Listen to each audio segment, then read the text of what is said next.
है विपक्ष ने उम्मीदवार उतारा है स्पीकर पद के लिए। उम्मीदवार उतारा गया है। के सुरेश विपक्ष के उम्मीदवार होंगे। के सुरेश ने नामांकन किया है, स्पीकर पद के लिए नामांकन दाखिल किया गया है और विपक्ष ने भी उम्मीदवार उतारा है। हालांकि एनडीए की तरफ से अगर देखा जाए तो ओम बिरला जो है उतारे गए हैं कैंडिडेट के तौर पर और विपक्ष ने भी के सुरेश को अपना कैंडिडेट बनाया है।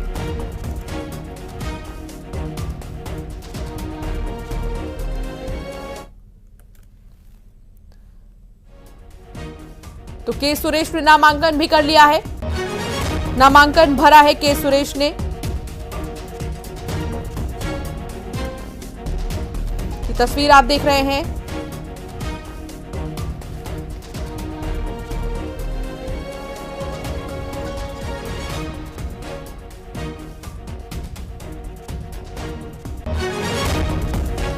तो के सुरेश जो कांग्रेस के सांसद हैं वो इससे पहले भी कई बार खबरों में देखे गए हैं और साथ ही आपको बता दें कि कोड़ीकुन्नल सुरेश यानी कि के सुरेश केरल की मवेलीकारा लोकसभा सीट से सांसद हैं। 1989 से उनका इस सीट पर कब्जा रहा है। अब तक के वो 7 बार के सांसद रह चुके हैं। के सुरेश कांग्रेस की सरकार में 2012 से 2014 तक राज्य मंत्री थे। 2018 में उन्हें केरल कांग्रेस कमेटी का कार्यकारी अध्यक्ष भी बनाया गया था और वो एआईसीसी के सचिव भी रह चुके हैं। शिवम संवाददाता साथ जुड़ गए हैं। शिवम, इंडिया गठबंधन ने भी उम्मीदवार अपना उतारा है।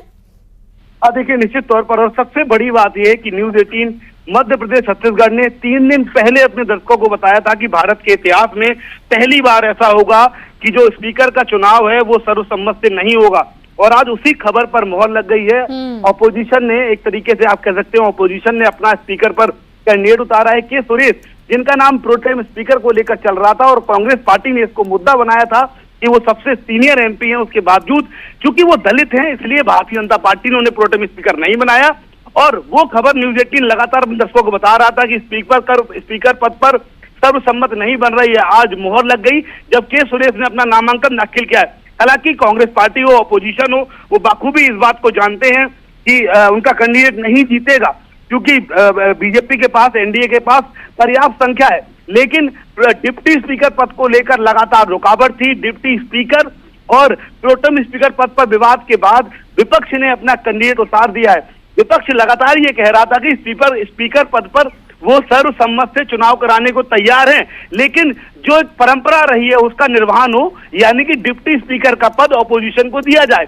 बीजेपी इसको लेकर तैयार नहीं थी। यही एक वजह है कि आज बिना मीडिया को सूचित किए या पहले कोई जानकारी दिए कांग्रेस पार्टी ने अपना कैंडिडेट उतार दिया है। अब ये साफ हो गया है कि स्पीकर पद पर चुनाव होगा और ये भारत के इतिहास में पहली बार है कि कोई स्पीकर चुनाव से निर्वाचित होगा, यानी कि ये मुकाबला दिलचस्प हो गया है। भले ही आंकड़ा एनडीए के पास ज्यादा है, लेकिन ऑपोजिशन का दावा है कि कई अन्य दलों से उन्होंने संपर्क किया है और उन्हें उम्मीद है कि उन दलों का वोट मिलेगा। निश्चित तौर पर अब ये देखना होगा कि एनडीए से उम्मीदवार कौन होता है, क्योंकि इंडिया अलायंस ने अपना उम्मीदवार दे दिया है। लगातार ऑपोजिशन, चाहे वो राहुल गांधी हो, अखिलेश यादव हो या तमाम अन्य दल हो, वो ये कह रहे थे स्पीकर पद पर वो तैयार हैं एक सर्वसम्मत से, लेकिन डिप्टी स्पीकर के पद पर विपक्ष का हक है। चूंकि 2019 में संख्या बल कम था इसलिए नहीं दिया गया। इस बार इंडिया अलायंस के पास पर्याप्त संख्या है, हमें डिप्टी स्पीकर का पद देना चाहिए, लेकिन ऐसा कुछ रुख दिखा नहीं बीजेपी का। यही एक वजह है कि कांग्रेस ने अपने कैंडिडेट को उतार दिया है। माना यह जा रहा है कि अब ये लड़ाई दिलचस्प हो गई है। बिल्कुल दिलचस्प हो गई है और वाकई में आपने ठीक कहा कि इस बार सर्वसम्मति से नहीं बल्कि मुकाबला खास होगा, मुकाबला दिलचस्प होगा। बहुत शुक्रिया शिवम जानकारी साझा करने के लिए। तो एक तरफ जहां आप देख रहे हैं के सुरेश तो दूसरी तरफ ओम बिरला, ये 2 चेहरे और दोनों ही चेहरों ने नामांकन भी दाखिल कर दिया है। और बड़ी बात यह कि इस बार सर्वसम्मति से नहीं बल्कि मुकाबला लोकसभा अध्यक्ष के लिए भी कड़ा होने वाला है। दिल्ली से खबर, जहां सफदरजंग अस्पताल में आग लग गई है और अस्पताल की पुरानी बिल्डिंग में आग लगी।